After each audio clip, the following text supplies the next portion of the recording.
Hey everybody, Karen here. Welcome back to Unpinned Creative and day 17 of dephemerember. We are getting really close to the end now. Today's prompts are rust and bookmark. I am excited about this one. Okay, so first of all, our animal is moth. And you might remember this gorgeous moth that I really wanted to use in the butterfly prompt, which was Day 8, the postage stamp dangle challenge was butterfly, and I had found this gorgeous image and would have liked to use that, but it was just way too big. Well, today is the day. And I know a moth is not a butterfly, but I liked the moth, and so I did use a moth instead of a butterfly for that challenge. But for this moth challenge, I am going to use this gorgeous moth. And we are making a bookmark, so I will pop those out of the way for now. This is the page, the journal page that I am up to, so that is the page I'll be using, which is about the perfect size for a bookmark, I reckon. And I have a piece of cardboard. It's just from a copy paper box, and that is going to be the base for our bookmark. First of all, I'll show you this. This is the back cover of the journal that I'm working in for dephemerember, so the house journal. And it is something I created to look like corrugated iron. And you can see that it has rust spots on it. So I'm going to do something similar today for the bookmark because I really enjoy doing stuff like this. So I'll pop that out of the way and bring my cardboard back in. So that's the idea. I'm going to make a corrugated iron effect. So to do that, I just take my card and peel off the top layer of it to reveal the ribs underneath. What you can do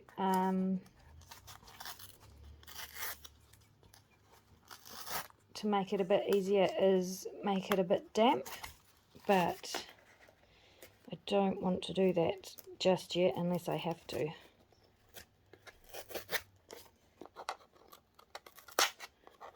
Because it just all adds to dry time, and no one has time for dry time. Okay, I'm happy with that. I'm going to leave those last few bits on there because they will add to the distressed look of it all. The next thing I want to do is take these bits off the back. And there's my card. Okay, let's get rid of all of this.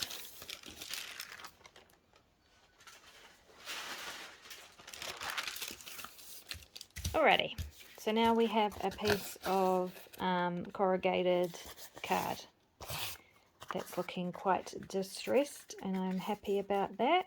Painting, my favourite part. The first thing I do to create the corrugated look is grab my black Mod Podge. So if you haven't seen my other videos where I've used this, black Mod Podge is just Mod Podge with black acrylic paint added, and it is runny and lovely, and the point of this is to create a dark background to start from, and it also seals the surface a little bit, seals the card. So I just want a fairly rough application of that, but all over, and definitely into the crevices. It doesn't really matter which way your corrugations go, because I guess corrugated iron can go either way, either up and down or sideways. So this piece is a very thin piece of cardboard. The cover of the journal that I just showed you was a much thicker piece of cardboard, meaning much deeper corrugations. But I think for a bookmark, this will be fine. and quite good because my journal is already very thick and I don't want to add a lot of bulk, a lot more bulk to it. Okay, I'm going to give that a minute to dry a little bit. Alright, I think that is dry enough, so we can do the next layer now. So for the next layer I'm using a grey colour. So exact colours don't matter, because you'll notice that in nature or in the natural world, colours vary quite a lot. So you just want a sort of light to medium grey colour for this next layer. And I'm just going to paint that over the top. I'm not being too precise about total and complete coverage. I want it mostly covered, but I'm happy for some of that black to show through as well in places. Okay, so you can see more of the black up here, and that's totally good with me. So easy peasy so far, right? Right, the next thing I want, and this might be a bit random, but the next thing I want is to take a blue colour. So I have this blue, which is all dried up now, but it does have a kind of silver glitter to it, which doesn't matter, you don't need that. It's just that this is what I have, but I could also use these types of blue, and I may well use one or all three or a combination of them. So let's just see how we go.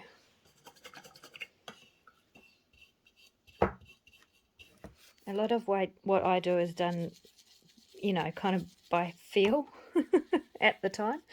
So just getting some blue on my brush and popping that down where I think I might like some rust. And seeing as rust is the goal, I think we'll have quite a bit of rust on this. So that's cool. I'm actually quite happy with that colour. I don't think I need any more, but maybe I'll just add a tiny bit of this just because I have it here, and you know, why not do that and see what happens.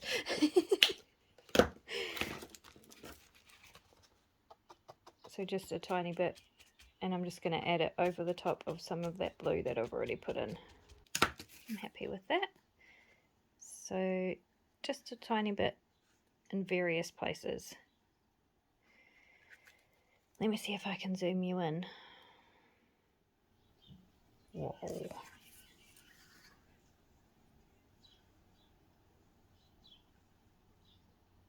So you can see what it's looking like so far.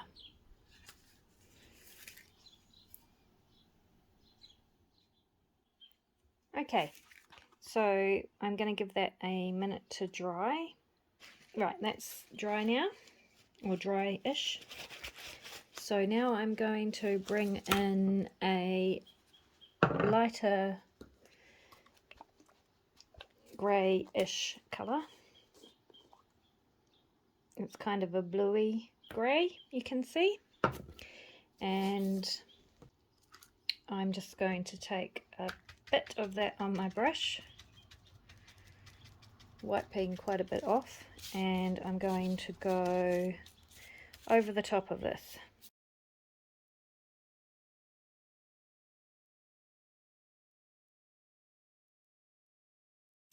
Now that I'm looking at it, I feel like the rusty bits should have been the bits that I haven't peeled off as much, but it is what it is now, and I'm just going to have to go with it.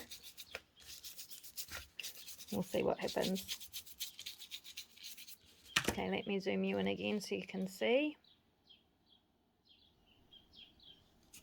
what we have now.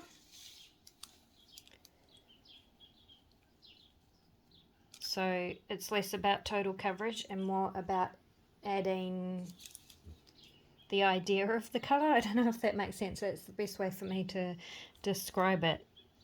So it's another layer on top, but it's a very light, sporadic kind of effect. It's not complete coverage. Okay, now I'm kind of feeling like I need some more darker spots, but I'm going to keep going and I'll fix it later if I need to. I feel like there should be some more black in there, but let's continue and see how we go. Okay, the next step is the rust. Now, there are lots and lots of different ways you can do rust. There are this type of thing, which is a rust effect paint. So you get two paints. They are textured. You get a dark brown like this, and it has texture like grit in it. And then the second part is a more orangey red rust colour, which also has texture grit in it, but not as heavy or coarse. The other thing you can do is use coarse texture gel. So you would put that down next and allow it to dry and then paint over the top of it. And the other thing that you could do is create a coarse texture paint yourself using acrylic paint. So a dark brown and then an orangey red colour, just by mixing up your paint.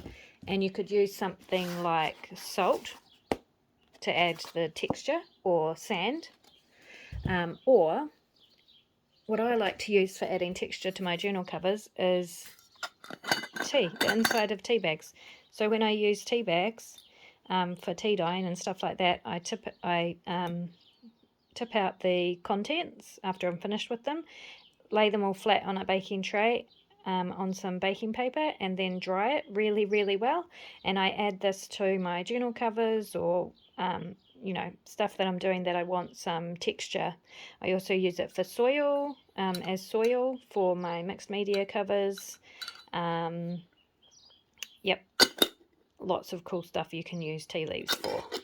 So I think I'll do that today to show you the technique, but the easy option is to grab something like this, and that's just a matter of painting the dark one on first and then adding some of this more orangey colour on top, which is basically the same thing that I'm going to do here, creating my own with acrylic paint and the tea leaves. Okay, so I have a dark brown. Any dark brown, doesn't really matter. I'm just going to pop some of that down on my palette, ice cream lid palette. Don't need heaps. And then I will pop some of my tea leaves and mix that up. I probably want a bit more paint.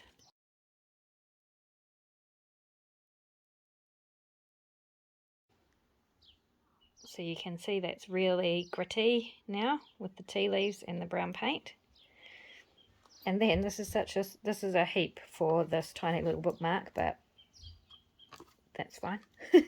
And then where I have the blue, I'm going to dab that. I don't want to cover up all the blue completely. I just want to pop it on top, making sure to get the coarse bits in there, the tea leaves, because that kind of gives that corroded effect of the rust. And rust is all different colours, so it really does not matter. And you know, the detail, the exact paint colour isn't as important as the texture and the two different shades. So a darker browny colour, and the more orangey red rust colour. Now, I want to make sure that I have the rust in all the places that I want it. And I want to make sure that it's random, kind of random looking. So I might add some like that. Okay, I'm happy with that. Right, next we want the orangey colour. So I'm going to make an orange colour with this yellow oxide acrylic paint. It is old and probably not great, but it still will do. And then I'm going to add a little bit of red. Don't be afraid to mix colours if you don't have the exact colour that you need. You know, we all know that red, blue and yellow are the all the colours we need to create a rainbow. And I'm not going to use tea leaves in this one. I'm going to use salt because it will be a slightly finer texture. But first I'll mix my colour. Make sure it's the orange that I want. Oh, it's very red. Oh, no, that's good. That's quite good. I might add a wee bit more red. I haven't got enough here. Okay, I'm going to put a little bit of salt in there. And then I'm going to dab this over my brown. And quite randomly, kind of mixing the two, so I haven't waited for the brown to dry. So in some places the orange is going to be heavier, and in other places it's going to be lighter.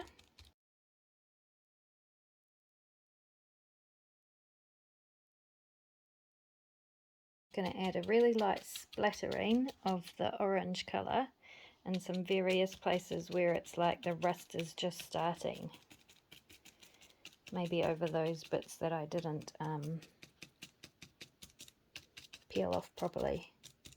Ah, so cool, I love it. Okay, the trick is not to get carried away, which I always do.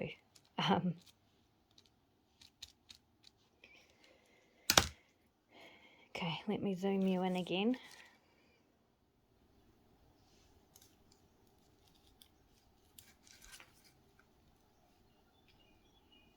Isn't it cool? I love doing stuff like this. I really, really love it. Okay. So, that's looking quite cool. I am going to dry that off now. Wash out my brush. And then I think I'm going to come back and do a wash of black over the top because it isn't quite dark enough for my tastes personally. So let me let that dry and I'll be back. Okay, so that's dry enough. And then I'm just going to grab my black Mod Podge again, palette, and I want it to be really watery. So my brush had a lot of water on it when I popped that on there, so you can see it. I don't know if you can see, but it's very watery and thin. And I'm just going to pop that. I want it more watery even.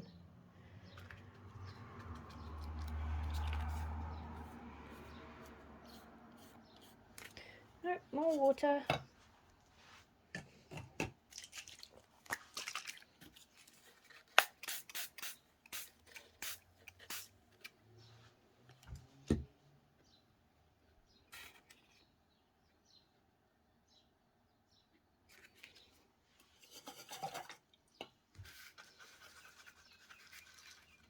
So really, really watered down.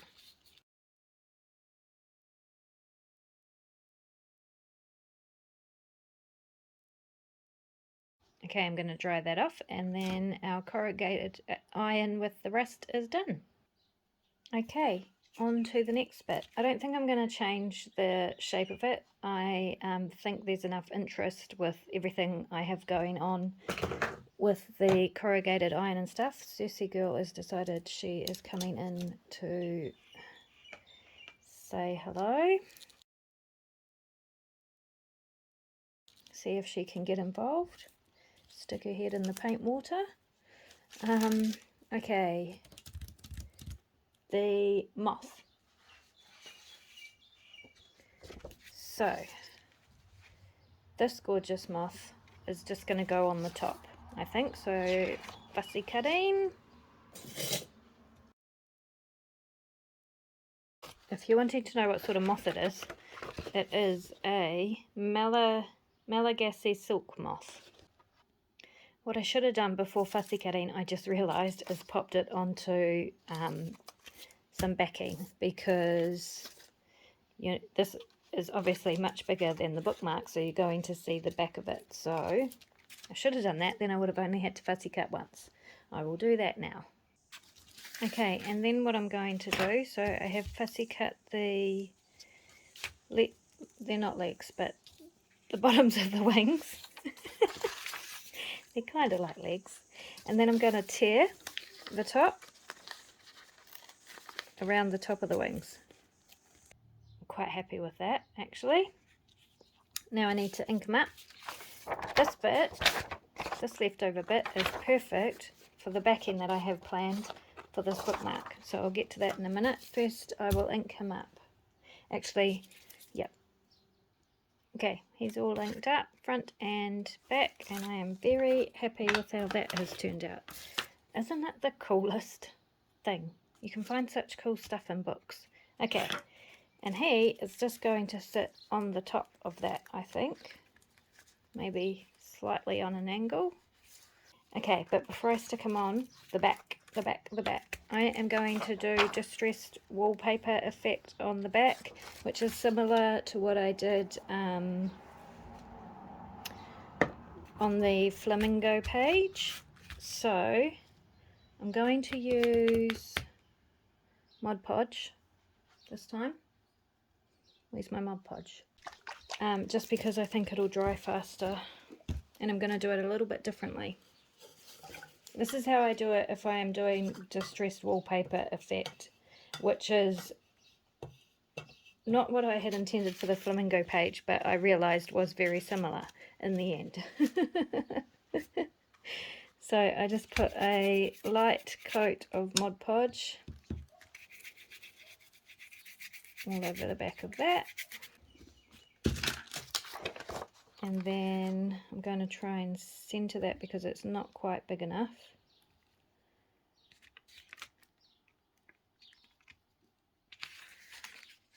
Actually, I'll put it up closer to the top. Right, smush that down really well. Give that a minute to dry.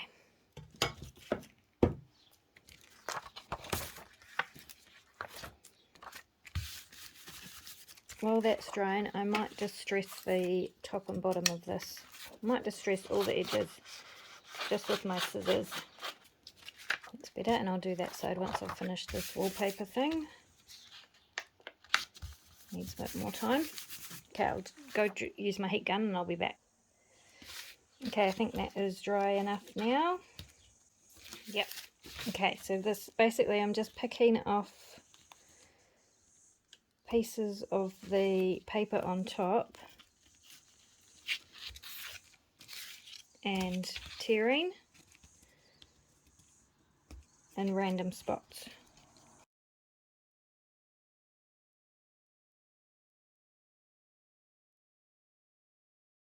So we want some curled up squished edges again. We don't want too many straight lines if we can avoid it. And I don't want all of the wallpaper ripped off. I understand this is not everyone's cup of tea, but this is kind of the look that I love. Really distressed, like pretty paper that's been totally distressed and roughed up. It helps having fingernails, but if you don't have fingernails, you could use an awl just to get under the paper. Just be careful to get under the top layer though, or you could use your craft knife. Yeah, I'm happy with that. Now I'm going to grab my black Mod Podge again. Oh, I haven't used black. Yes, I have. I've done 2 videos today. I can't remember what I've done in this video and what I've done in the other one. And make that quite watery.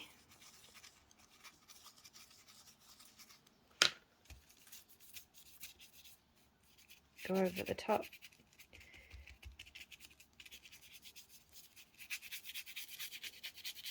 Especially all those white bits. Very distressed. Okay, and then I'm going to grab the, oh, I could have used this Mod Podge. So this, I'm going to wet my brush with quite a bit of water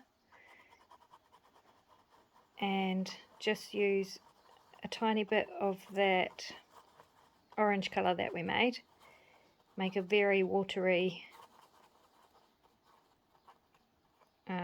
consistency of it on my brush, and I'm just going to go in the areas that I've ripped off where the card is showing through. I want the card showing through. It's like wallboard underneath ripped wallpaper then. And then I'm going to take a damp paper towel that I've been wiping my brush off on, see if I can bring back some of that pretty pattern underneath. Vintage photo, and I'm just going to go over the bits where the creases are, where I've kind of roughed up the fabric a bit, the paper, not fabric, forget which medium I'm working with.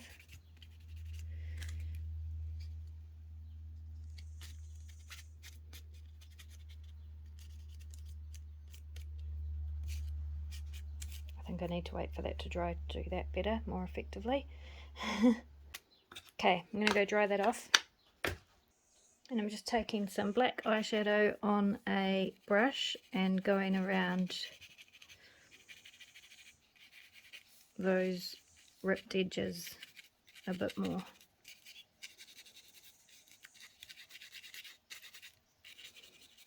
It's a bit easier than ink for this. And a black chalk pastel.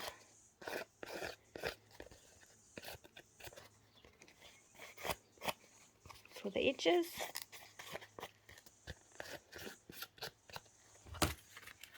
You could do this with the eyeshadow as well, or your ink pad, just for speed. I'm doing it with that. Okay, that is very grungy and cool.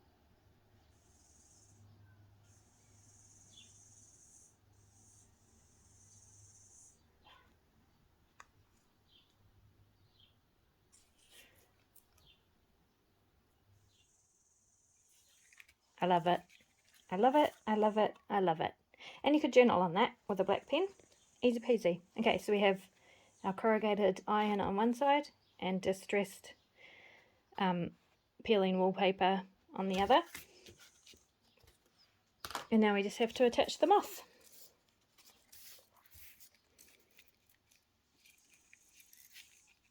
And I'm just going to glue it.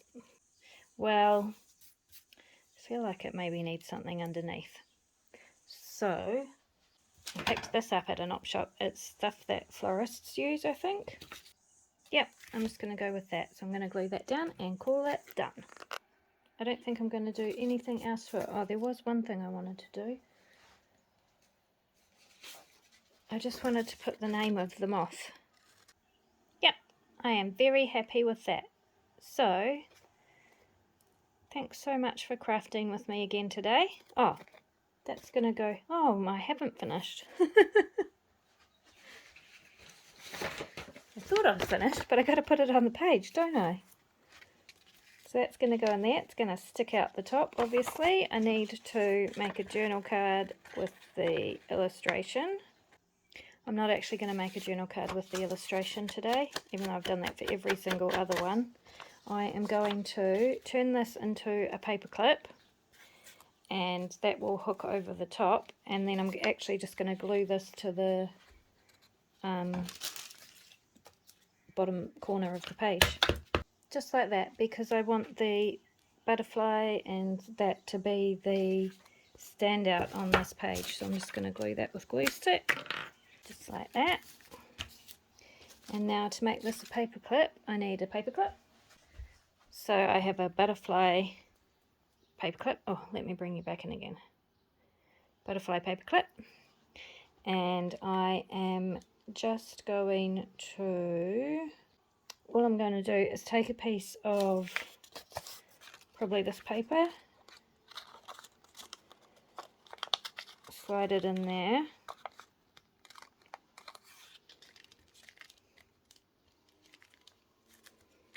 yep, tear it down a bit,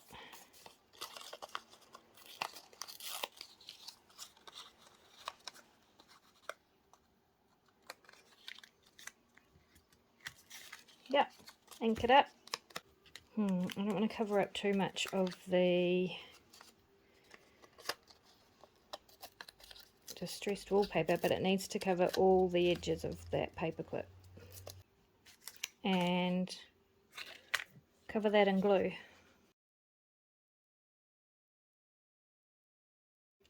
And push down the edges of that paper really firmly. Ideally it would be a bigger piece of paper, but I really didn't want to cover up too much of the background. Oh, here's Cersei Girl again.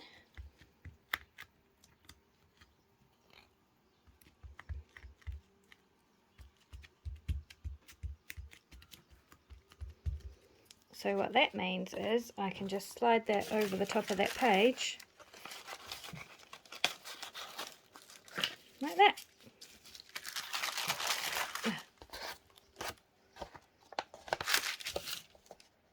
See? Paper clip. And it won't fall out.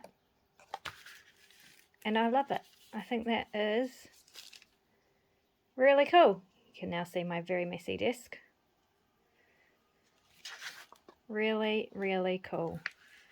Okay, that's it. Thanks so much for joining me again today, and I'll see you in the next one.